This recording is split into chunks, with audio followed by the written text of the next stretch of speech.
Assalamualaikum warahmatullahi wabarakatuh. Uh, Halo teman-teman, apa kabar? Dari mana aja nih? Sebentar, saya tak coba ngelihat di IG saya bisa live apa enggak. Oh, Mas, mudah-mudahan bisa. Ternyata masih nggak bisa. Ya sudah. Ya, oke. Baiklah teman-teman, saya di sini. Coba saya mau ngecek apakah suara saya bisa ditangkap dengan baik. Dari mana tempatnya? Anda silakan kasih laporan. Sebelum saya nanti live saya sama Mas Chris Murwanto yang kebetulan sudah join. Oke. Dari mana aja nih? Pekanbaru hadir. Oke. Dari Jogja Pak B, Septi Kalian Devi. Iya, oke, siapa lagi nih? Oke, luar biasa nih teman-teman. Baru buka udah langsung 63 lebih. Batam hadir, siap, Asepnya. Kemudian Alia Kane, suara oke banget, mantap. Suara jelas Pak B, gambarnya nggak jelas.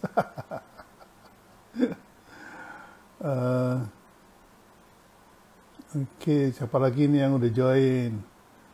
Oke, teman-teman. Sebentar lagi saya undang Mas Chris yang udah hadir. Kita mau membahas postingan saya yang kapan ya, Mas Chris bilang katanya keren tuh Babi kalau dibahas, yaitu tentang influencer. Zaman sekarang mau jadi influencer caranya gimana sih? Ya apalagi sekarang ini zamannya marketing 4.0 teman-teman. Jadi kalau yang masih pakai marketing 1.0 ya ada yang harus di fine tuning supaya tetap relevan dengan sekarang ya. Teman-teman nih, aduh masih pakai 1.0 aja nih. Malah masih ada yang pakai selling. Nah bedanya apa? Nanti kita bahas ya. Gini aja deh, kalau marketing itu 4P, marketing 1.0 itu 4P, product, price, place, promotion. Nah, kalau selling itu 2P, produk sama price doang. Ya. Jadi, teman-teman, kalau mulai dengan selling nggak apa-apa, memang harus begitu. Tapi jangan lupa, mulai pelan-pelan nambah P ya satu lagi, yaitu place atau distribution, dan promotion. Tapi itu sudah kadaluarsa. Sekarang udah ngeri deh. Untung saya bisa ngikutin ya. Kalau enggak udah kadaluarsa juga saya. Sebentar. Tadi ada Mas. Kok saya lupa caranya ya? Kelamaan nih nggak live, jadi saya jadi lupa caranya gimana. Iya, saya undang piye toki carane. Oh di sini ya. Oke, mohon maaf ini Mas Chris, saya agak keder nih. Oh kok nggak bisa di invite ya? Coba Mas Chris yang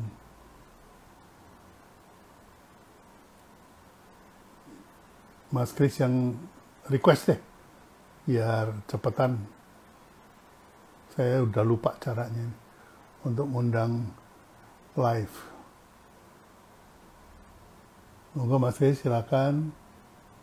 ada request nanti muncul saya undang. Oke, sambil menunggu Mas Kris, kita bicarakan tadi ya teman-teman, marketing 1.0 tadi. Sekarang sudah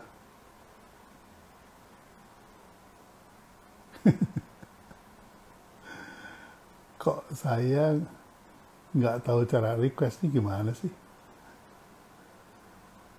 Wis parah banget nih. Diklik nggak bisa ini.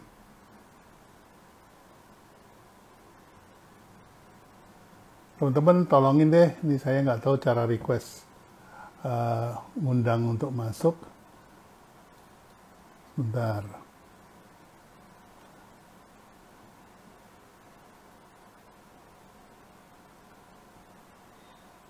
Oke, ini udah banyak yang... Nah, ini baru keren nih. Saya tinggal accept. Kalau saya nyari, nggak bisa diklik, bingung saya jadi. Ya, kita tunggu ya, teman-teman. Bentar lagi. Assalamualaikum, Mas Kris. Waalaikumsalam. Apa kabar, Pak Bi? Iya, alhamdulillah sehat, Pak. Udara lagi cerah nih. Iya. Suara ketangkap Apa ya, nih? Pak Bi ya? Ya, ketangkap tapi agak kresek-kresek nih, ada apa nih, Mas? Mungkin pakai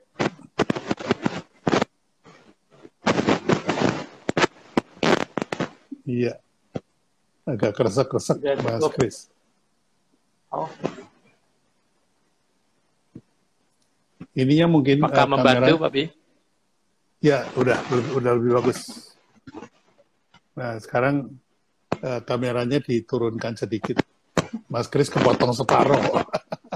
Oh, oke. Ya. Silakan, Pak Bi. Monggo. Oke. Jadi teman-teman, Mas Kris sudah hadir nih. Ini apa namanya? Saya mau nggak mau harus ngaku ini Pak Kris ini guru saya nih, yang meracuni saya untuk selalu relevan.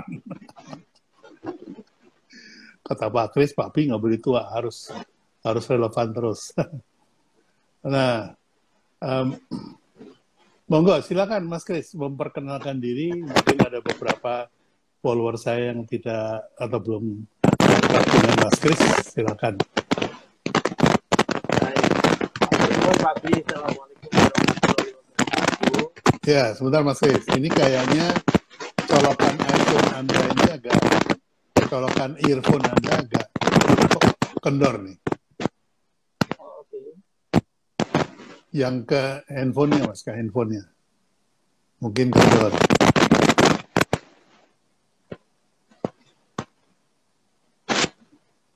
Nah, coba Mas, kalau masih kresek-kresek, katanya mendingan nggak usah pakai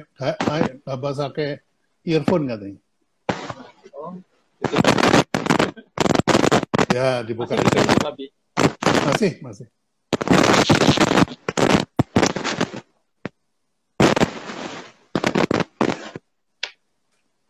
Nah, bersih sekarang Mas. Oke. Nah, Ya. ini saya coba cuman gaya-gayaan aja. Oke, monggo Mas Kris silakan. Baik. Matur nuwun Pak Bi, kesempatan malam hari ini kehormatan besar buat saya boleh ikut ngobrol dengan Pak Bi, langsung berguru malam hari ini dengan Pak Bi. Saya ngompori aja sebenarnya Pak Bi. Saya mohon izin memperkenalkan diri dulu, mungkin followersnya Pak Bi belum kenal saya. Nama saya Kris Murwanto, saya muridnya Pak Bi, saya pembelajar ilmu perilaku, behavioral science. Malam hari ini saya diminta untuk ngompori Pak Bi untuk kita membahas tentang fenomena perubahan influencer di marketing 4.0. Saya nanti akan coba kaitkan dengan posting saya beberapa waktu terakhir ini menanggapi posting Pak B, saya kaitkan dengan fenomena Web 3.0 yang kecenderungannya itu semacam melanjutkan fenomena yang sering diingatkan Pak B bahwa di marketing 4.0 itu justru customer lah yang membantu menjadi promoter untuk bisnis yang kita jalankan.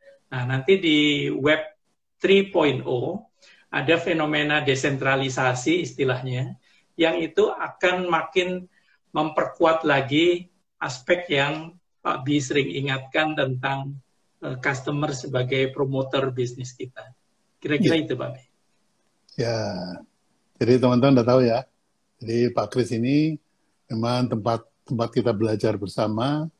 Pak Kris ini mempelajari perilaku manusia. Jadi saya ingatkan ya teman-teman, kalau Anda itu menjual produk dan Anda menggunakan produk sebagai hero, maka Anda cukup menggunakan selling ya. Jadi ngecap aja tentang produknya laku gitu ya. Tapi zaman itu sudah lewat. Nah, tahun 90 sudah berubah, yaitu yang menjadi hero bukan lagi produk, tapi yang menjadi hero itu adalah perilaku konsumen. Makanya dalam workshop saya ajarkan yang namanya perilaku yang paling tidak bisa dihindari, pasti dilakukan, yaitu ritual. Nah, di atas ritual ada lagi sebetulnya, yaitu kalau sudah addiction ya, jadi ritual dan addicted, wah sudah, itu nggak bisa pindah ke lain hati. Nah, namun demikian, ada yang bisa memperkuat dan lebih kuat lagi, yaitu dengan konsep branding ya. Branding itu di mana orang itu melakukan pembelian itu di samping dia itu loyal, dia itu selalu menganggap ini paling urgent. Jadi kalau punya duit disisihkan dulu yang lain, yang ini dulu harus dibeli gitu. Walaupun cuman misalnya rokok ya, rokok itu kan seringkali orang milih nggak makan daripada nggak ngerokok, nah, kayak gitu. Itu kerjaan branding gitu. Nah, di dalam marketing 4.0 yang namanya brand tidak lagi hanya sekedar identitas, tidak lagi hanya sekedar ikatan emosi, tidak lagi hanya sekedar loyal ya teman-teman, tidak lagi sekedar diinginkan atau dibutuhkan, tetapi di brand itu menjadi menjadi sesuatu yang direkomendasikan ya. Karena di marketing 4.0 ini 3R itu sangat kuat sekali ya. Ada yang namanya review, kemudian ada rating, dan recommendation. Jadi, tujuan KPI dari branding itu, kalau sekarang bukan lagi brand loyalty, tetapi brand recommendation. Ya. Kalau tidak direkomendasikan, maka tidak laku. Nah, ini pengantar dari saya, teman-teman ya. Supaya Anda tidak bingung, ini apa nih marketing 1.0, 2.0, dan segala macam. Ya, jadi sekali lagi saya ulangi, 1.0 itu lebih kepada identitas produk, ya, merek, logo, dan segala macam. Kemudian 2.0 itu membangun ikatan emosi, ya, kesukaan, itu berbasis perilaku. Kemudian yang ketiga adalah menjadi identitas dari konsumennya, ya. Kalau pakai kaos tuh harus ada logonya, gitu ya. Nah, itu logo itu menjadi identitas dari orangnya, bukan lagi identitas dari produknya, ya, teman-teman. Nah, yang terakhir itu adalah recommendation, bukan loyalty. Jadi brand loyalty sudah dianggap usang. Nah, tapi ya nggak apa-apa, masih bisa dilakukan. Nah, dengan pengantar ini, monggo Mas Kris mungkin bisa menjelaskan peran influencer sebelum masuk ke influencer, mungkin dijelaskan dulu di marketing 4.0 ini perubahan perilaku apa sih? Tadi sudah dikasih icip-icip. Sekarang tidak lagi sentralisasi, tapi sudah desentralisasi. Yang jualan bukan lagi penjual, tapi yang jualan itu konsumen jualan ke konsumen. Monggo silakan Mas Kris. Oke, matur nuwun Pak Bi. Saya langsung masuk ke bahwa sekarang ini adalah tahun 2022. Tahun 2022 ini diistilahkan adalah the new chapter of influencer marketing. Jadi ibaratnya kita sedang membaca buku, 2022 ini ditandai sebagai bab baru, the new chapter dari influencer marketing. Kalau di era sebelumnya, influencer marketing itu gampangnya membayangkan ya, itu identik dengan selebriti, tokoh yang terkenal, tokoh dengan pengaruh yang luar biasa, jumlah followersnya banyak, memiliki otoritas yang tinggi. Nah, tahun 2022 ini secara perilaku ada pergeseran yang amat sangat drastis yang diistilahkan sebagai fenomena everyday influencer. Nah, everyday influencer ini adalah sosok yang kita kenal sehari-hari, orang biasa, bukan tokoh terkenal, bukan tokoh selebriti, bukan siapa-siapa, tapi dia teman kita, dia adalah orang yang kita percaya di sekitar kita, orang yang menjadi teman main kita, tempat curhat kita, begitu. Yang seperti istilahnya everyday influencer itu menjadi rujukan kita untuk informasi yang kita butuhkan. Nah, peran everyday influencer di tahun 2022 ini diprediksi akan makin penting dalam memberikan rekomendasi untuk keputusan pembelian.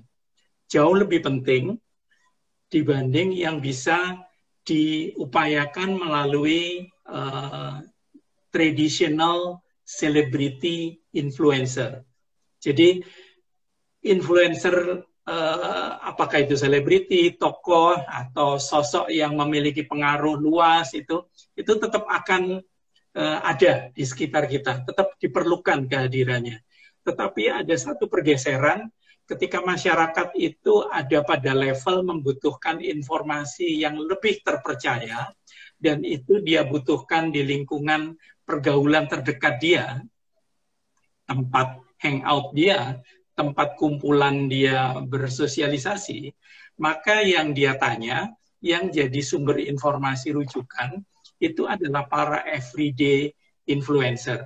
Nah, pengaruhnya apa? Kenapa urgen untuk kita mempelajari fenomena atau perubahan perilaku menuju ke everyday influencer?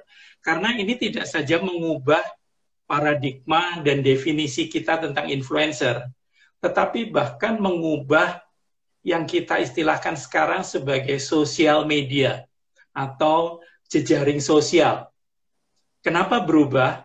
Karena dalam fenomena yang kita kenal selama ini, sosial media seperti cara penamaannya, sosial media, maka kita membayangkan pengaruhnya itu meluas, sosial, gitu, dan berfungsi sebagai media pengantar informasi. Nah, ke depan, di era beyond 4.0, maka sosial media yang baru itu adalah sosial media yang tidak lagi berinteraksi dengan orang banyak. Justru berinteraksinya itu dengan kelompok-kelompok kecil, kerumunan-kerumunan kecil, yang justru di situ peran dari everyday influencer tadi yang saya sebut, itu amat sangat berpengaruh. Jadi, poin penting yang kita mesti harus waspadai sekarang adalah pergeseran dari sosial media yang kita kenal sekarang menjadi sosial media baru yang tidak berjangkauan sosial dan dia tidak bermakna sebagai media pengantar informasi, justru hanya sebagai aplikasi percakapan personal. Kira-kira itu, Pak Bi. Ya. Oke, buat teman-teman yang bertanya-tanya apa sih influencer dan segala macam, nah ini tak jelasin dulu, izin ya Mas Kris. Saya Moga, Pak Bi. Tunjukkan postingan saya. Nah, ini Anda bisa lihat di postingan saya kalau follower saya udah pada baca ya. Jadi, influencer canvas itu berisi person dan peran ya. Personnya itu siapa? Bisa teman, bisa ahli, bisa selebriti. Gitu. Nah, perannya itu bisa sebagai influencer, bisa sebagai endorser, dan sebagai testimoni. Bedanya apa, Pak Bi? Bedanya influencer itu, dia tidak ngomong apa-apa aja sudah diikutin orang. Karena merupakan idola, merupakan panutan gitu ya. Jadi, kenapa orang sekitar Bung Karno pakai peci? Karena Bung Karno pakai peci. Nah, kira gitu ya. Itu influencer. Padahal dia nggak nyuruh, nggak ngomong.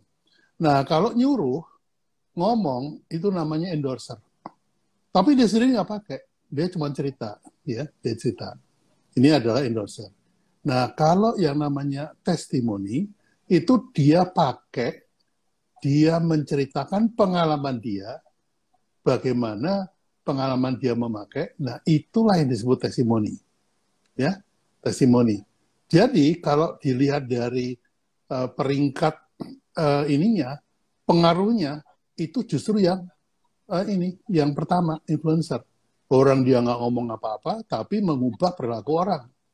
Nah, itu adalah ada teman, ada ahli, dan kemudian ada selebriti. Nah, dulu idola ini punya pengaruh besar nih. Kalau followernya banyak, dia akan memberikan pengaruh seolah dia authority ya. Nah, kalau ahli itu authority, dia untuk bidangnya sama ahlinya. Kalau dia ahli karburator atau ahli mobil ya, ahli mesin mobil ya, dia authority untuk memberikan penjelasan. Nah, sekarang ini karena adanya sosial media, bergeserlah authority itu ke teman.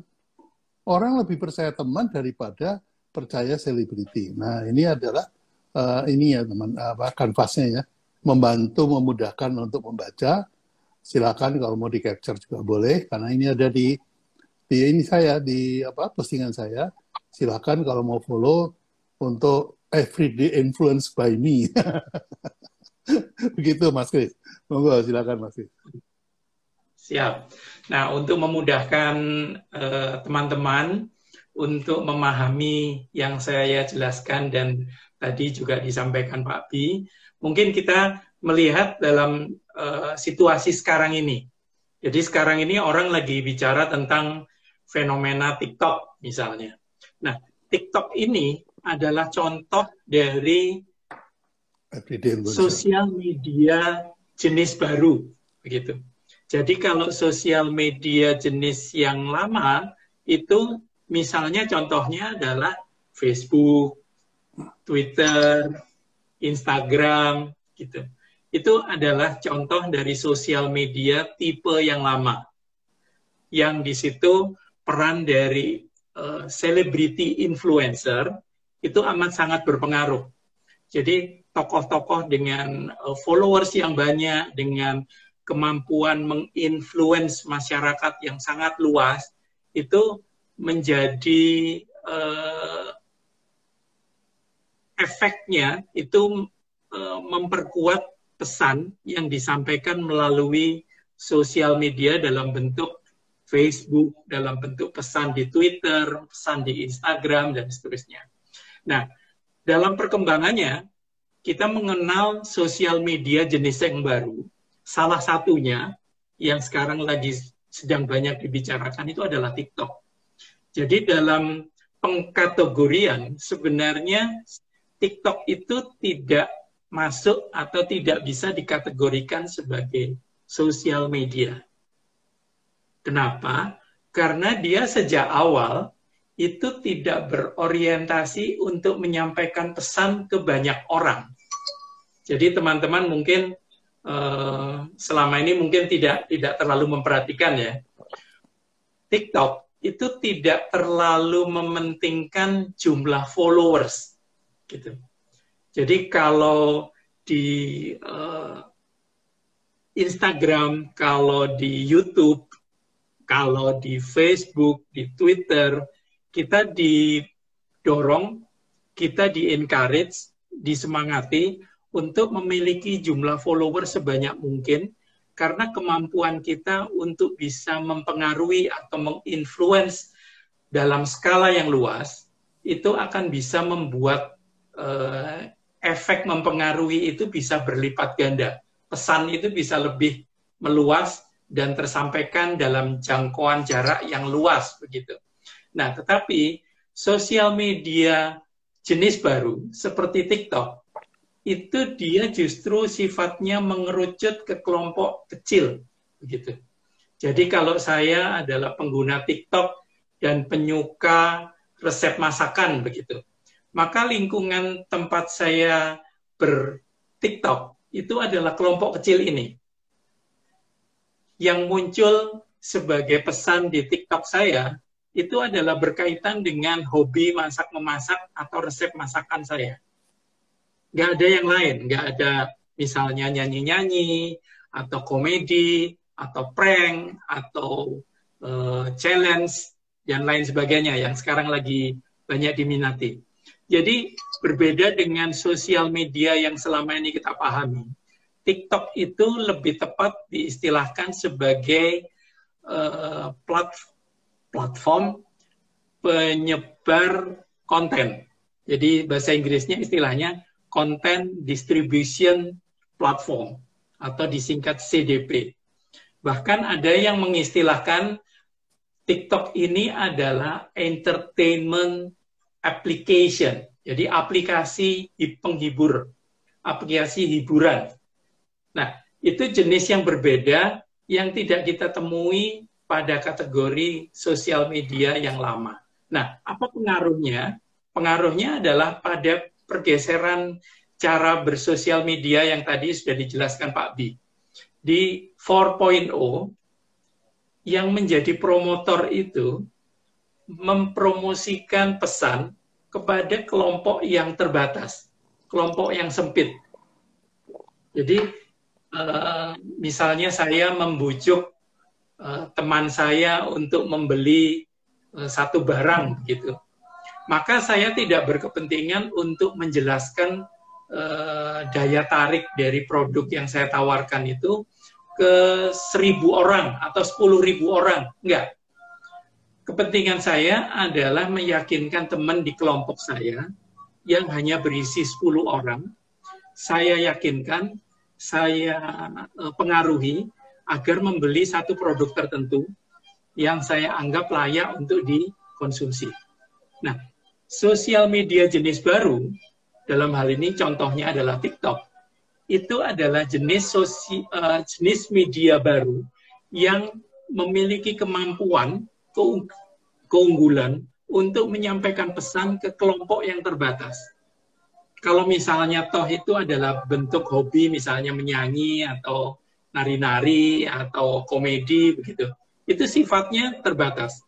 Maka yang tadi disebutkan oleh Pak Bi, recommendation, itu menjadi salah satu kata kunci dalam kita ber-TikTok. Jadi kalau TikTok itu algoritmanya adalah satu sistem rekomendasi informasi yang disampaikan kepada kelompok tertentu berdasarkan pengenalan atas perilaku, pengenalan atas preferensi, pengenalan atas selera, pengenalan atas apa yang menjadi produk yang difavoritkan oleh kelompok itu saja atau individu itu saja. Jadi semakin ada relevansi antara kelompok itu, individu-individu dalam kelompok itu memiliki minat yang sama, memiliki preferensi pilihan produk yang sama, maka TikTok itu bisa menyampaikan pesan secara lebih efektif karena sifatnya terbatas. Sementara kalau Instagram, kalau Facebook, itu keunggulannya adalah menyampaikan pesan kepada jumlah orang yang luas, banyak, begitu. Karena itu diistilahkan social media. Sementara TikTok diistilahkan adalah platform pendistribusi konten yang distribusinya itu sifatnya terbatas. Begitu. Ya, ini sangat relevan dengan Mas Kris, dengan kondisi seharusnya dari sosial media. Karena kalau kita perhatikan, sosial media yang ngakunya sosial media zaman dulu, termasuk Facebook, Instagram, dan lain-lain, yang sangat tergantung kepada jumlah manusia yang jadi followernya, itu dia masih meniru sistem broadcast. Jadi one to many. Nah, ini bukan ciri dari sosial media. Sosial media itu one to few. Ini bedanya, Mas. Kalau menurut saya ya. Jadi karena saya pelaku one to many. Ya, Mas Kris juga pelaku one to many lah dulu. Nah, contohnya mungkin ya, Nyun Sewu ini saya kasih ngintip tipis-tipis materi workshop saya. Nah, ini contohnya ya. Kalau kita bicara broadcast itu one to many. Jadi many ini penting, jumlah manusia penting. Begitu. Karena apa? Karena dia masih mengcopy broadcast kan one to many. Sistemnya itu kalau bisa gua posting yang lihat banyak gitu. Jadi dia memberlakukan dirinya itu bukan person to person tapi one person to many person. Jadi menyejajarkan dirinya dengan media broadcast, Mas. Kalau menurut saya, jadi yang namanya Facebook atau bahkan termasuk YouTube ya. YouTube itu kalau followernya 6 juta, malah dia dapat penghasilan kan. Nah, sementara namanya Nerocast itu dari 1 orang ke 10 orang. Nah, ini kan yang dimaksud oleh Mas Kris tadi. Nah, dari 10 orang ini, dari 10 orang, 1 yang membroadcast ke kelompoknya dia. Kemudian membroadcast lagi ke kelompok dia. Nah, ini yang saya sebut sebagai mutual interest, artinya narrowcasting yang membangun mutual interest. Jadi kalau tidak ada mutual interest, nggak akan bisa bertambah-tambah seperti itu. Nah, ini saya lihat TikTok menjadi salah satu media yang layak untuk disebut sebagai media narrowcast. Ya. Apakah sosial media itu harus narrowcast? Enggak juga, Mas, karena buktinya Facebook masih broadcast, ya. Ada malah pasang iklan segala macam kan. Itu kan perilaku broadcast bukan? Gitu, Mas, tanggapan saya. Monggo lanjut. Ya, betul. Betul, Pak Bi. Sambil menambahkan yang tadi Pak Bi sampaikan, ciri penting lain yang membedakan antara sosial media lama dengan sosial media jenis yang baru, salah satu contohnya adalah TikTok, adalah bagaimana yang diistilahkan percakapan atau conversation itu menjadi unsur penting. Jadi kalau di Facebook atau di YouTube, konten itu penting karena didistribusikan secara meluas. Tetapi kalau di TikTok, yang lebih penting itu bukan kontennya, tetapi conversation-nya, percakapannya. Karena itu, yang menjadi poin adalah bagaimana sistem rekomendasi informasi, yang tadi dijelaskan Pak Bi, itu bisa mempertemukan antara konten yang tepat, relevan dengan profil pengguna yang memiliki preferensi pilihan yang sesuai, yang memiliki mutual interest yang sama. Dan karena itu terjadi, maka percakapan itu bisa berlangsung. Nah, sementara kalau yang tadi dicontohkan oleh Pak Bi di sosial media yang lama, konten itu coba disebarkan secara meluas, seluas mungkin, sebanyak mungkin, broadcast begitu. Sehingga yang menjadi unsur penting adalah kontennya. Sementara di sosial media jenis baru yang nanti akan makin banyak jenisnya di web 3.0, itu justru yang lebih penting bukan kontennya itu sendiri, tetapi conversation-nya.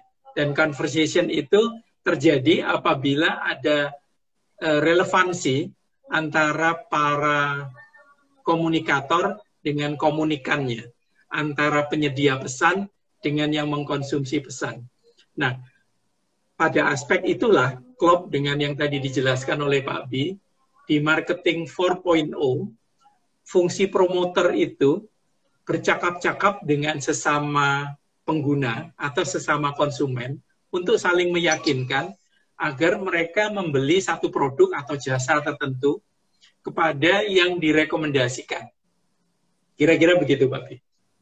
Ya, saya melihat justru TikTok ini menuju ke arah sosial media yang sebenarnya, di mana TikTok ini menunjukkan ciri dari narrowcasting, Mas.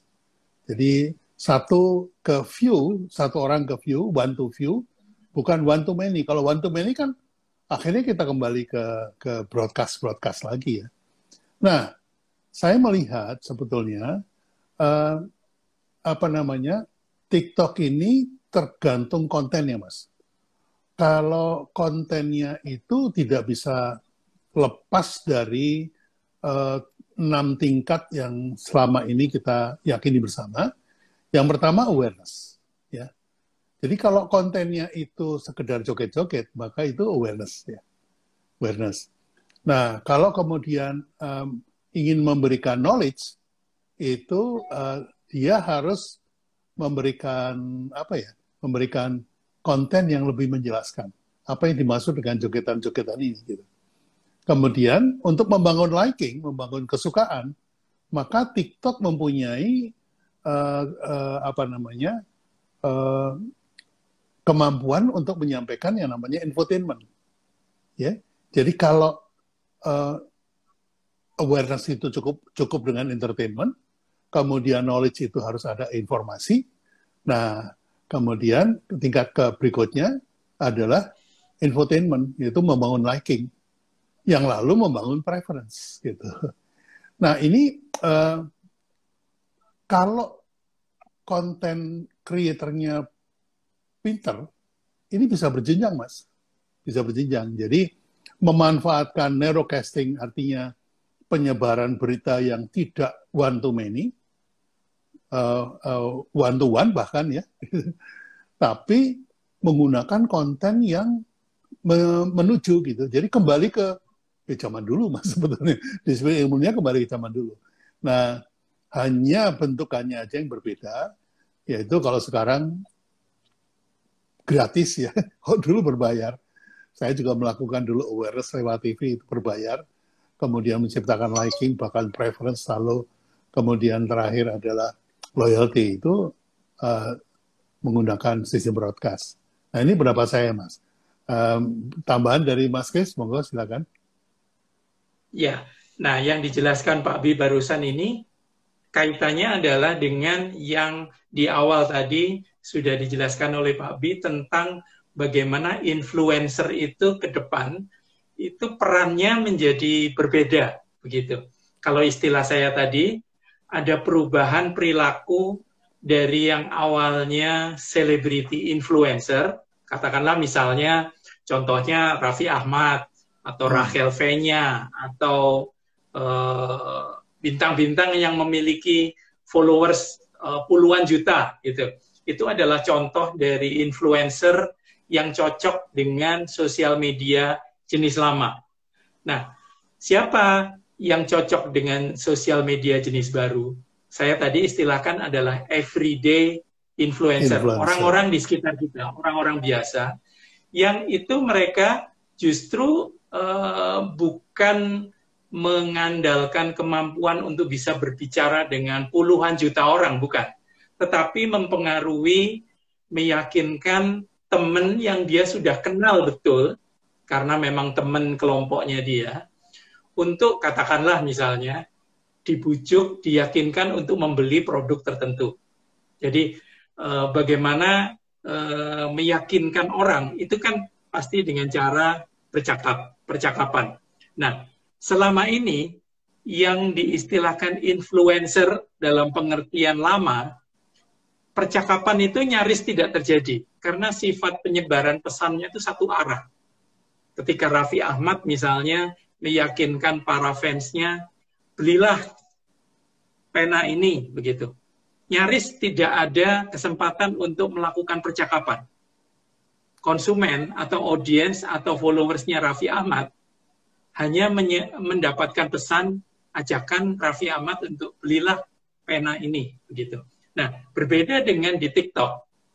Di TikTok itu ada kesempatan untuk terjadi percakapan, conversation, karena memang lingkup percakapannya lebih kecil, dan ini yang membedakan dengan influencer tipe yang lama. Jadi kalau tipe yang lama, influencer itu tergantung dari who, siapa orangnya. Raffi Ahmad atau Atta Halilintar, itu who. Tergantung dari what, apa yang dikatakannya. Juallah, belilah pena, belilah kaos, belilah buah, begitu. What. Yang ketiga adalah why. Kenapa beli sekarang? Kenapa nggak tahun depan aja? Kenapa harus belinya di toko yang ada di jalan A? Kenapa tidak di toko yang lain di jalan yang B? Jadi adalah who, what, dan why. Tetapi kalau dalam media, sosial media yang tipe baru, influencer itu membutuhkan percakapan. Sehingga yang dia perlukan bukan aspek who-nya, karena dia orang biasa. Dia bukan tokoh terkenal seperti Raffi Ahmad. Jadi who tidak penting lagi. What itu tidak penting lagi. Why tidak penting lagi. Yang lebih penting adalah whom to talk to. Dia bicara dengan siapa. Whom to talk to ini lebih memastikan terjadi percakapan yang tingkat konversinya atau ajakan dari yang tadinya tidak tertarik menjadi pengen beli dan kemudian terjadi transaksi, konversinya diharapkan lebih tinggi, lebih optimal. Karena percakapan ini terjadi kepada orang yang betul-betul sudah saling kenal, sudah saling percaya, sudah saling tidak meragukan lagi bahwa rekomendasi yang diberikan oleh Pak Kris ini untuk membeli pena ini, betul-betul ini pena yang layak dibeli. Jadi bukan who, bukan what, bukan why, tetapi whom to talk to. Siapa berbicara kepada siapa.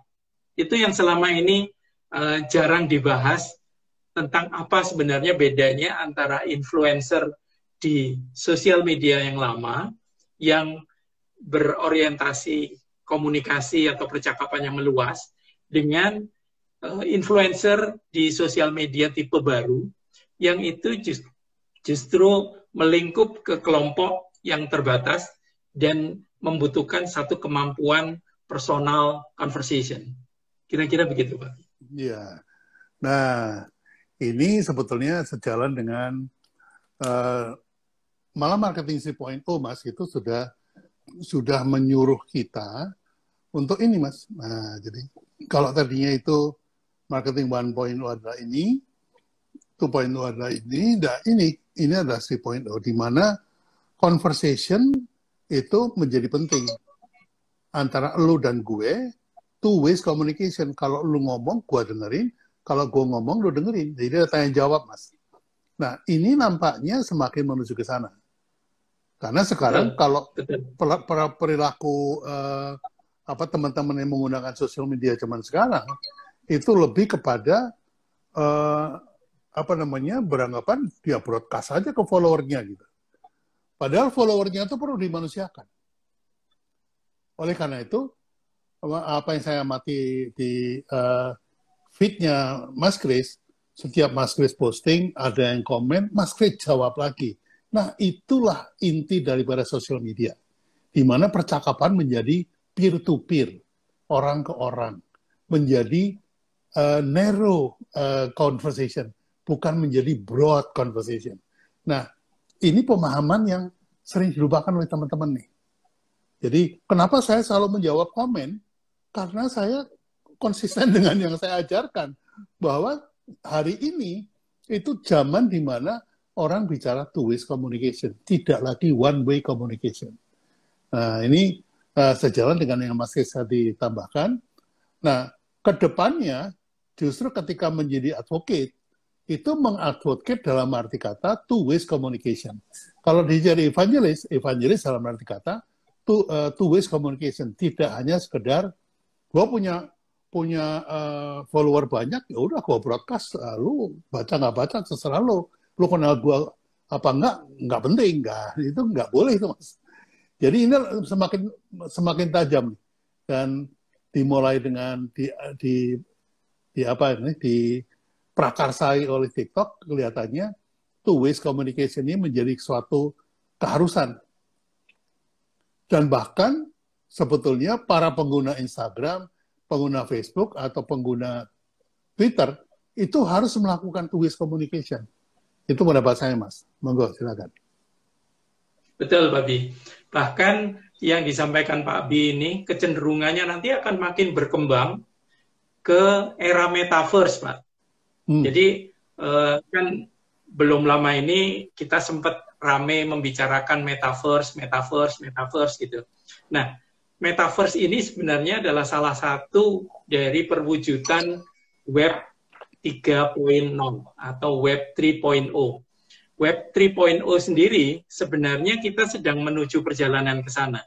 Kita sekarang masih dalam posisi Web 2.0 atau Web 2 gitu.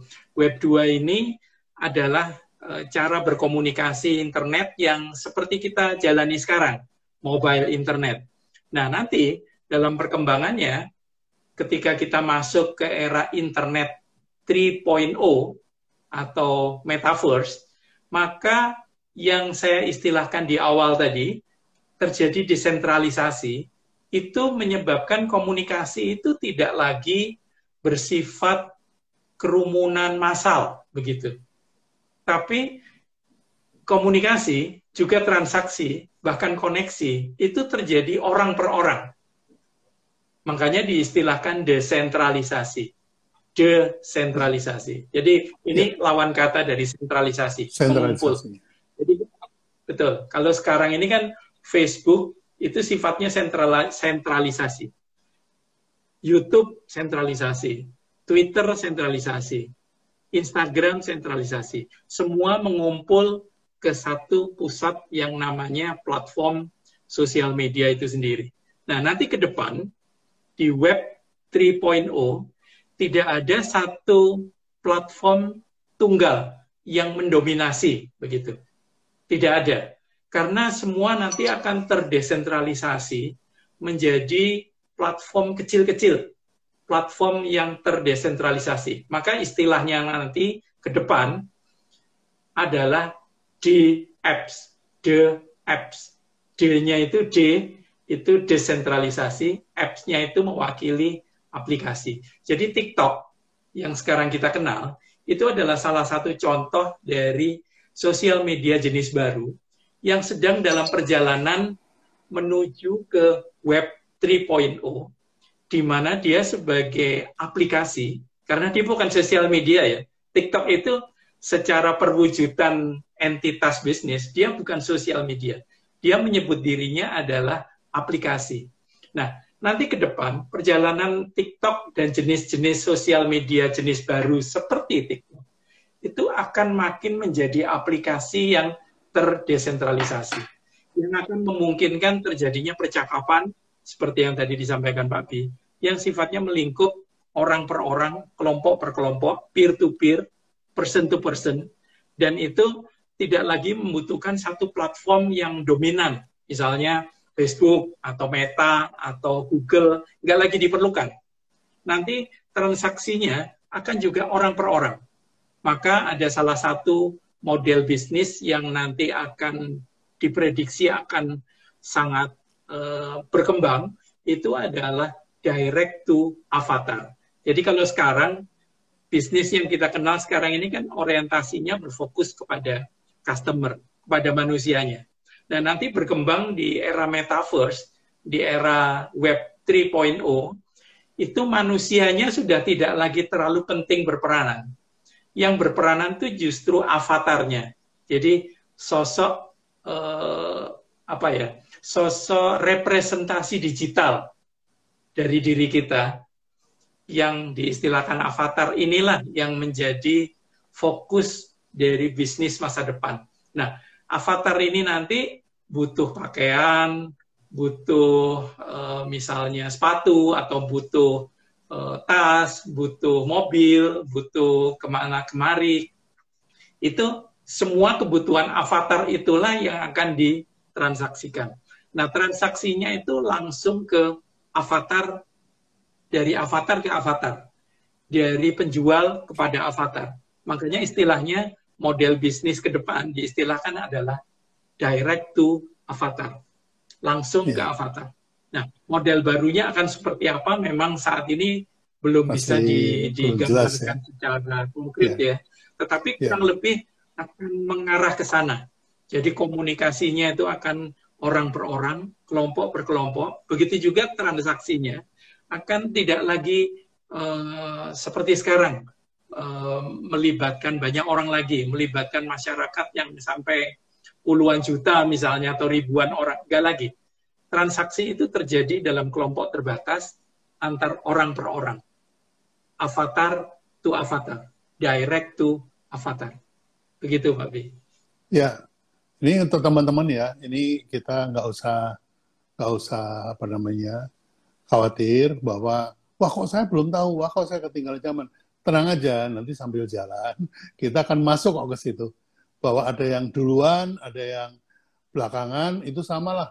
Hujan aja kan juga ada yang air jatuh duluan, ada yang jatuh belakangan. Jadi nyantai aja kali ya. Nah, cuma saya sendiri pernah mengalami zaman ngebreak 2 meteran. Mas Kris mungkin ingat ya. Zaman tahun 80-an kita ngebreak 2 meteran, itu panggilan saya itu bukan nama saya. Ya. Panggilan saya itu adalah avatar saya, yaitu kode apa ya dulu itu ada huruf, ya ada saya dulu kok call sign-nya itu ECB. Nah ECB itu supaya panggilannya enak jadi Easy Boy, nah gitu. Easy Boy. Nah, jadi saya dipanggilnya Easy Boy. Di radio 2 meteran, nama saya terkenal Easy Boy. Begitu kemudian saya, Anda siapa ya? Begitu datang ke pertemuan off-air gitu ya, Anda siapa ya? Saya Easy Boy. Jadi, nama saya nggak penting. Yang penting itu ya nama panggilan itu. Nah, kurang lebih ke depannya avatar itu kayak gitulah ya, menurut saya. Jadi, tampang kita, kehadiran kita nggak penting lagi. Di layar 5 inci ini, yang paling penting adalah avatar Anda dikenal. Gitu.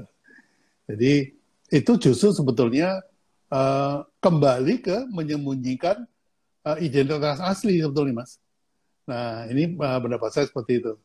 Mungkin ada ya ada yang komentar kopdar, kopi darat. Zaman dulu. Masih ngalamin nih, Mas ya. Nah, gitu ya teman-teman. Jadi kita nggak usah gusar, nggak usah khawatir ya. Nanti kita juga akan bisa sendiri kok. Ya, itu ada yang bilang, Oksan, Kijang 1. Masih ada yang kayak gitu ya. 86, nah. Begitu Mas Kris. Ini masih ada setengah jam lagi, kita manfaatkan untuk menjawab beberapa pertanyaan. Ini sayangnya pertanyaan yang sebelumnya udah terlewat nih Mas. Kalau saya cari ke atas, ini bakalan mabok. Nah, ini ada pertanyaan nih, kebetulan saya nemu aja nih. Menurut Pak B dan Pak Kris, jadi lebih baik mana personal selling atau social media TikTok jika komunikasi dua arah sama-sama terjadi? Monggo Mas Kris. Ya, sebenarnya tergantung dari jenis produk yang dipasarkan juga untuk kondisi saat ini. Apakah memang produknya itu lebih tepat dipasarkan ke pasar yang terbatas, ke ceruk yang sempit, atau saya istilahkan niche market, ataukah memang tertuju kepada masyarakat yang cukup luas begitu. Katakanlah misalnya, contoh sederhananya, Saya menjual kaos misalnya. Kaos saya biasa dibeli oleh kalangan mahasiswa misalnya. Maka yang saya setuju atau platform yang saya gunakan harus yang cukup bisa menjangkau konsumen yang luas juga begitu. Tetapi kalau saya contohkan misalnya seperti yang dilakukan Syahrini misalnya. Syahrini menjual produk karya yang di NFT-kan atau diubah menjadi representasi digital dalam bentuk NFT, itu memang sejak awal tidak diniatkan dijual kepada masyarakat luas, tapi ditujukan pada kelompok masyarakat yang terbatas. Nah, kurang lebih gambarannya seperti itu ke depan. Ke depan ya. Ke depan bisnis itu tidak lagi harus dijual kepada banyak orang. Katakanlah misalnya saya tadi mencontohkan kaos misalnya. Maka jualan kaos saya ke depan harus cukup spesifik dan unik sehingga saya tidak harus menjualnya kepada seluruh masyarakat gitu, nggak perlu. Tapi jenis kaos saya hanya cocok untuk kelompok tertentu saja. Misalnya kaos saya adalah jenis tertentu yang hanya cocok dipakai untuk kelompok hobi tertentu gitu. Maka saya tidak harus menjualnya kepada di luar kelompok itu. Nah, karena itu ke depan itu dimungkinkan karena terjadi transaksi yang direct to avatar itu tadi, person to person, atau peer to peer yang tadi dikatakan Pak Bi, kelompok ke kelompok. Jadi kelompok itu akan ke depan itu menjadi pasar yang terdesentralisasi. Sehingga ke depan kita tidak lagi melayani pasar yang jumlahnya terlalu besar lagi. Karena kalau sekarang kita harus jualan, yang kita pertimbangkan adalah jualan sebanyak-banyaknya dengan volume pembeli yang banyak. Sales yang kita harapkan harus sebanyak-banyaknya begitu. Nah, ke depan nggak lagi. Ke depan cara jualannya adalah ke pasar yang sempit. Jadi kitalah yang harus mendefinisikan jenis kaos apa yang cocok untuk kelompok kecil tertentu.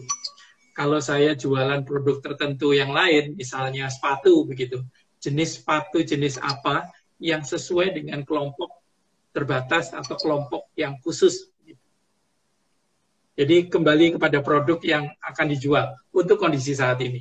Tapi kira-kira kondisi ke depannya itu pasar akan lebih terdesentralisasi sehingga cara jualannya juga harus berbeda. Ya, itu sebetulnya rencananya seperti itu, tapi mungkin dalam kenyataannya tidak selalu seperti itu ya. Karena ada orang yang ingin diidentitaskan sebagai satu kelompok tertentu, padahal dia tidak mempunyai alat atau peralatan untuk persyaratan untuk masuk ke kelompok itu. Jadi misalnya saya mau dianggap sebagai pengguna Harley Davidson gitu, padahal saya udah nggak punya motor, tapi saya pakai kaosnya itu orang-orang lihat, wah ini Pak Bi ini pakai Harley ya, gitu. Atau pakai kaos Apple gitu. Padahal saya mungkin nggak pakai iPhone, pakai Android, tapi orang melihat saya mengira menggunakan iPhone. Nah itu masih akan terjadi. Jadi spillover itu masih akan terjadi kalau saya lihat ya, Mas. Menurut saya gitu. Nah ini ada ada Kang Dewa nih. Saya baru lihat. Komen adalah konten, ya betul. Kalau untuk dua arah ya seperti itu. Wah siap Pak. Jadi lebih ke orang-orang biasa yang bisa ngeracunin. Ya, everybody is an influencer sekarang. Jadi semua bisa influence semua gitu. Nah, sekali lagi, dengan demikian tuntutan untuk kemudian Anda dipercaya itu menjadi lebih tinggi, Mas. Jadi artinya betul. Kalau everybody is influencer, and everybody is a brand, harus punya kekuatan, punya kemampuan untuk dipercaya. Nah, monggo silakan Mas dikomentarin. Betul. Yang diingatkan Pak Bi ini betul banget. Jadi tanpa kita sadari, kita ini sekarang ada pada situasi, ada hal-hal yang sudah mengalami perubahan sangat luar biasa. Jadi kalau kita menganggap bahwa dokter, jaksa, guru, atau ahli misalnya, itu adalah orang yang menjadi rujukan informasi, untuk saat ini sudah tidak lagi. Jadi pernah saya mengikuti satu workshop begitu, disampaikan ada keluhan bahwa saat ini dokter itu sudah kalah dipercaya dibanding Google. Jadi ketika dokter itu membuatkan resep begitu, oleh si pasien, otentifikasi dari resep ini itu masih dipertanyakan gitu. Apa betul penyakit saya itu sesuai dengan obat yang diresepkan dokter ini gitu. Masih dipertanyakan. Nah, untuk itu dia menanyakannya ke Google. Ketika Google sudah memberikan jawaban, baru dia merasa yakin. Nah, apa poin atau pembelajaran yang kita bisa petik dari peristiwa ini? Dokter, tentara, pejabat, ahli, itu sekarang sudah dianggap tidak memiliki kapasitas lagi menjadi satu-satunya sumber yang bisa dipercaya. Jadi ada buku judulnya The Death of Expertise, matinya kepakaran. Nah, itu kurang lebih menggambarkan situasi seperti itu. Bahwa masyarakat, karena begitu mudahnya sekarang kita mengakses informasi, dan informasi itu begitu berlimpah, maka kita tidak lagi merasa atau tidak butuh lagi seorang ahli. Kasarnya begitu. Karena kalau kita pengen tahu peraturan perpajakan itu kayak apa ya, kita bisa nanya ke Google. Atau bisa nanya ke website yang berkaitan dengan perpajakan. Kita pengen tahu bagaimana kebijakan ke depan soal cryptocurrency misalnya, Bitcoin misalnya. Kita nggak perlu tanya kepada ahlinya. Kita tanya aja ke Google, dan jawaban Google itu seakan-akan sudah dianggap sebagai kebenaran itu sendiri. Jadi, expertise itu sekarang sudah dikalahkan oleh sikap a priori. Jadi, kalau saya sudah ragu, wah, ini orang ini walaupun dia pejabat, tapi tidak bisa dipercaya kata-katanya. Sikap a priori saya sudah membuat kepakaran, ekspertisnya si ahli ini tidak lagi saya gubris. Ekspertis sudah dikalahkan. Yang kedua adalah authority. Kepala sekolah, pejabat, atau aparat itu memiliki authority, memiliki kewenangan. Tapi di zaman sekarang, ketika kita sebagai publik menganggap apa yang disampaikan itu tidak memiliki relevansi langsung kepada kita, apa yang disampaikan itu nggak kita pedulikan, nggak kita gubris. Begitu juga hierarki. Kalau kita ngomong hierarki itu kan ada yang bintangnya 4, ada yang bintang 5, ada yang komandan, ada yang bawahan. Ada hierarki. Zaman sekarang, hierarki ini sudah dikalahkan oleh opini kelompok.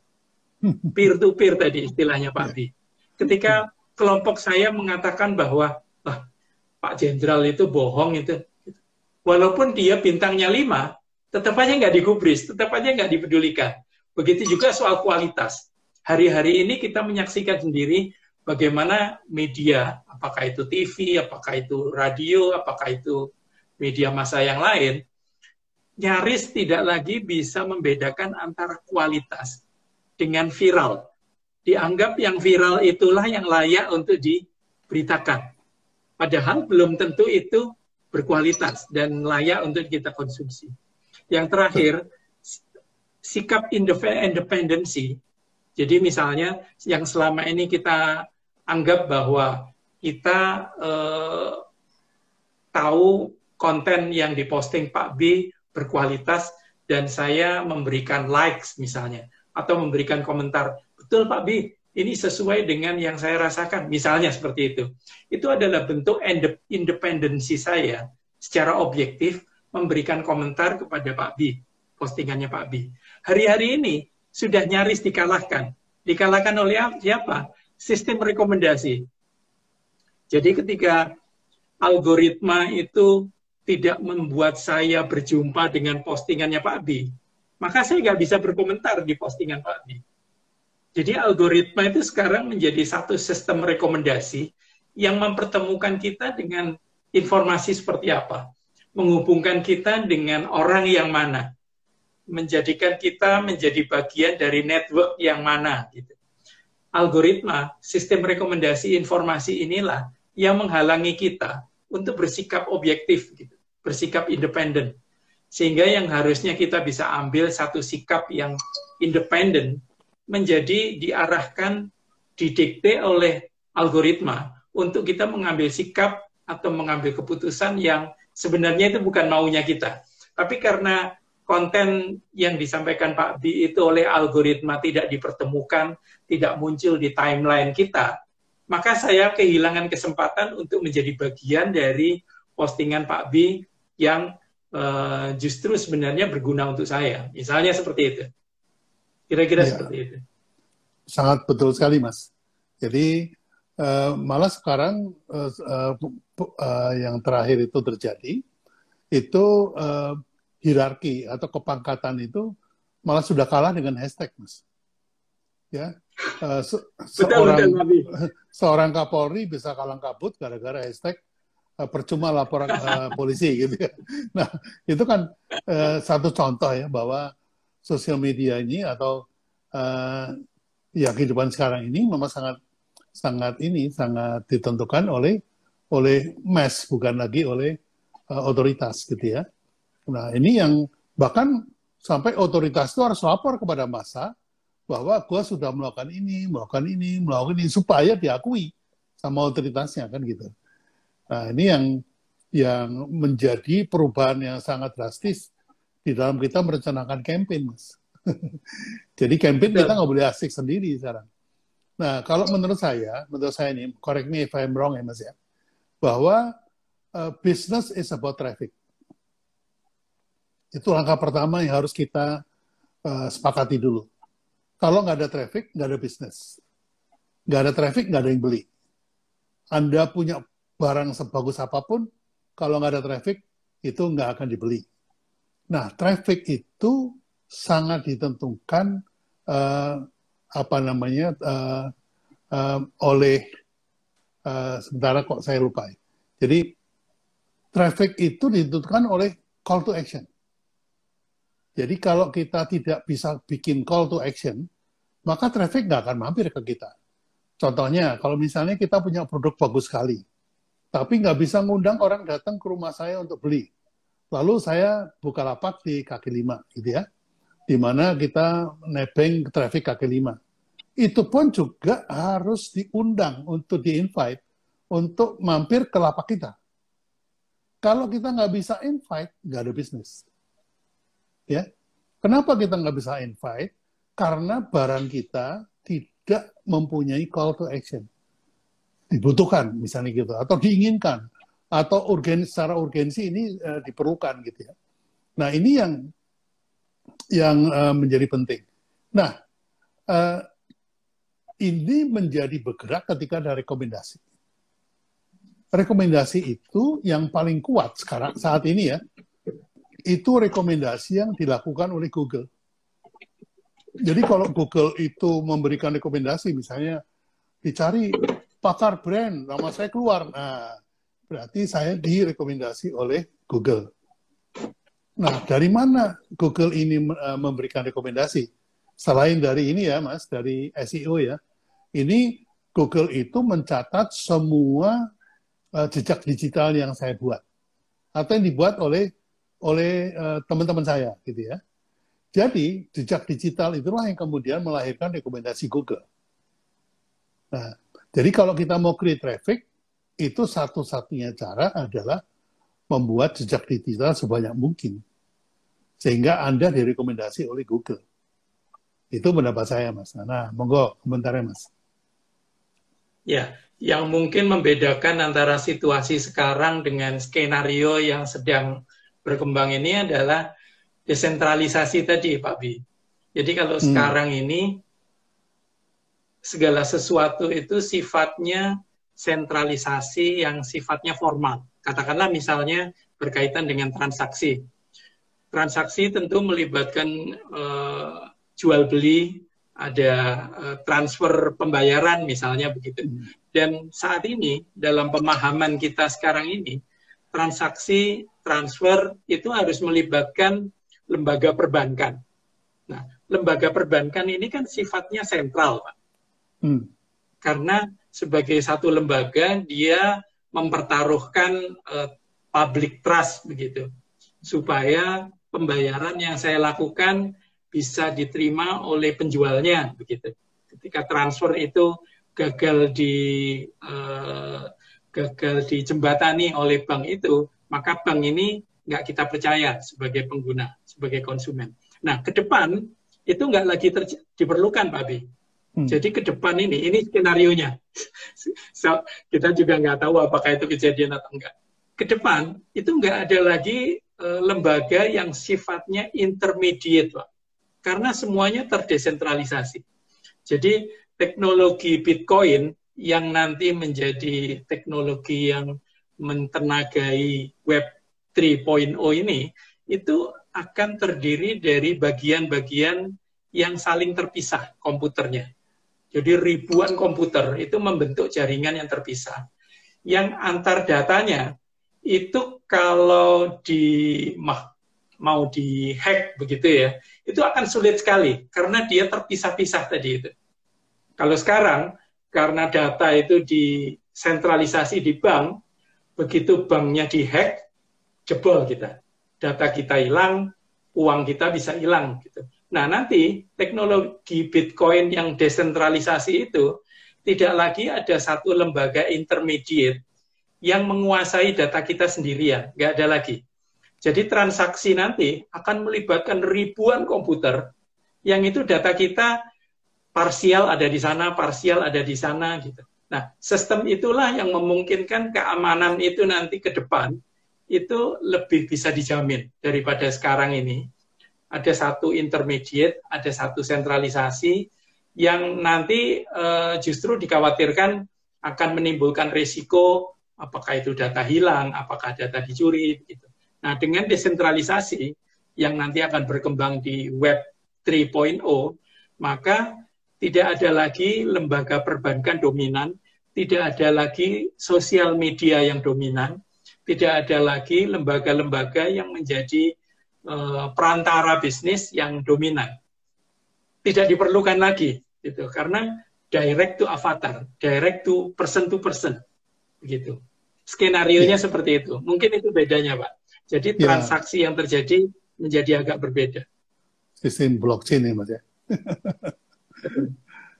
Kedepannya memang saya dengar itu dengan sistem blockchain ini, orang bisa membeli apartemen di Saudi Arabia sana, dan mendapatkan bagian dari sewaan apartemen itu, dan dia cukup membayar $1 karena apartemen yang jumlahnya yang nilainya $3.000 atau $30.000 itu ternyata dimiliki oleh 3.000 orang. Nah, ini sistem yang ke depan akan kita hadapi. Nah, memang jujur aja ini akan menjadi sesuatu yang berat ya kalau kita bahas, karena memang ke depan itu juga belum ada yang certain. Kita masih mempelajari. Cuman teman-teman saya ingatkan bahwa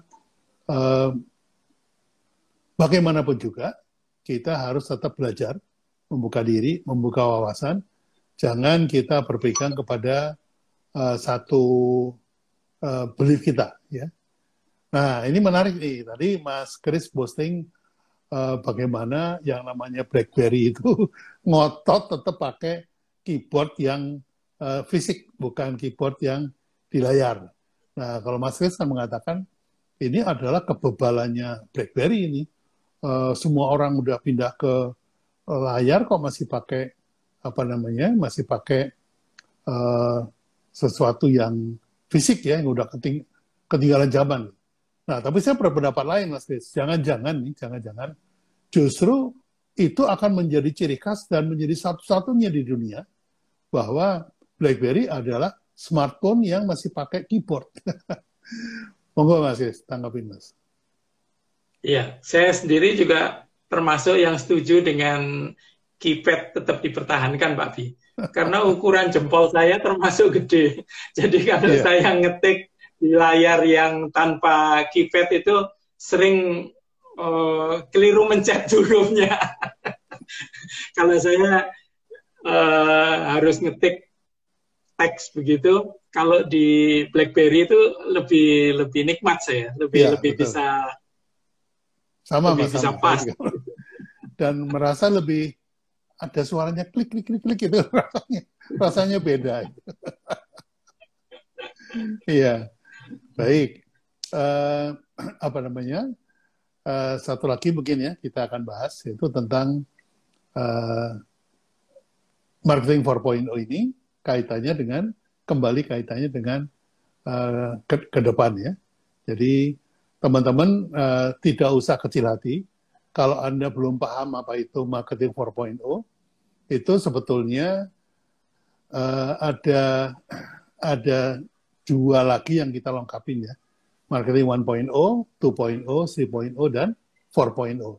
Nah, kebanyakan kita masih mempraktekkan 1.0. Jadi kalau nyusun marketing strategi itu masih ada produk, ada harga, kemudian ada distribusi dan promosi gitu ya. Nah, kemudian berpindahlah ke 2.0 yang fokusnya pada customer. Berpindahlah kemudian kepada 3.0 yang fokusnya kepada komunitas dan identitas ya. Nah, kita sudah berada di 4.0. Sekarang ini sudah loh teman-teman. Jadi saya cuma menyemangati aja. 1.0-nya jangan dibuang, tetap Anda pakai ya.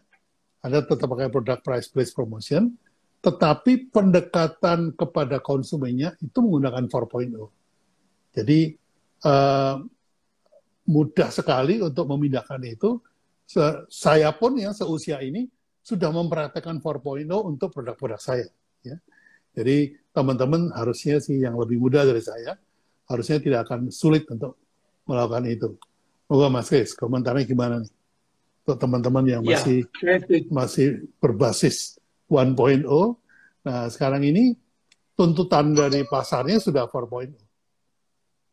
Ya, setuju Pak Bi. Saya sendiri termasuk yang pernah merasakan 1.0 dan sekarang harus menyesuaikan diri dengan logika atau paradigma 4.0. Jadi juga sama-sama belajar. Poin pentingnya begini Pak Bi, yang menurut saya bisa membantu teman-teman juga memahami apa yang harus dilakukan ke depan. Kalau dulu saya membeli produk itu ansih karena produknya. Jadi misalnya saya membeli mobil begitu. Saya membeli mobil karena saya butuh fungsi dari mobil itu, begitu. Nah, perbedaannya apa dengan sekarang kita ada di era 4.0? Saya membeli mobil bukan karena pertimbangan produknya. Tadi kan dikatakan oleh Pak Bi, produk ini adalah era marketing 1.0 ya Pak Bi ya. Yeah. Saya membeli mobil bukan karena produknya, tapi saya membeli mobil karena pertimbangan identitas. Nah, identitas ini adalah 3.0. Ya, saya ingin diidentifikasi sebagai pebisnis yang sukses, bisnis muda yang sukses. Maka pilihan saya BMW. Kenapa nggak pilih Mercedes? Gitu. Karena kalau saya beli Mercedes, nanti dikiranya, oh Pak Kris ini udah tua nih, misalnya begitu. Kenapa nggak milih Volvo misalnya? Oh kalau Volvo itu nanti kesannya, oh ini kok khawatir nggak bisa ngambil resiko begitu. Jadi yang identik dengan identitas saya sebagai pebisnis, masih muda, masih merasa muda, saya membeli BMW. Jadi apa yang saya beli adalah bagian dari ekspresi identitas saya. Jadi masuk ke 3.0. Nah, bagaimana dengan yang 4.0 yang kaitannya dengan recommendation? Saya membeli BMW, memutuskan membeli produk merek BMW, itu dengan mempertimbangkan rekomendasi dari kelompok saya atau rekomendasi dari pasangan saya. Ketika istri saya bilang, jangan beli yang itu Pak, beli yang ini aja misalnya. Jangan beli BMW seri 3, beli aja BMW seri 7 misalnya. Saya akan menggunakan rekomendasi itu untuk memutuskan apa yang saya beli. Jadi berbeda dengan zaman marketing 1.0 yang kita membeli produk betul-betul karena produk. Kita membeli produk karena kita pengen, emosi dalam hal ini ya. Jadi marketing 2.0. Maka kita sekarang ini ada pada kondisi kita membeli produk itu sebagai bagian dari kita mengekspresikan identitas kita. Itu berarti 3.0.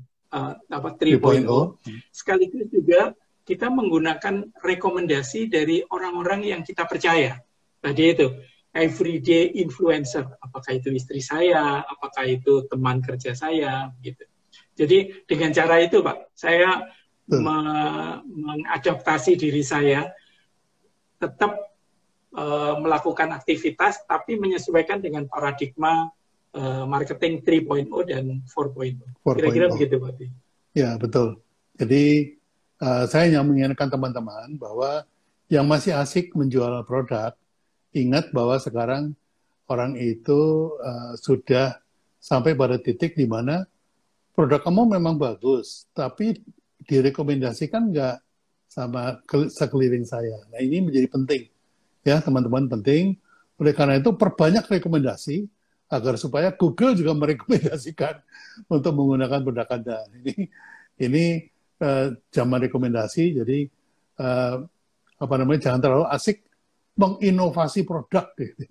Tapi lupa menginovasi rekomendasi. Nah, ini guyonannya seperti itu. Jadi begitulah teman-teman, obrolan kita cukup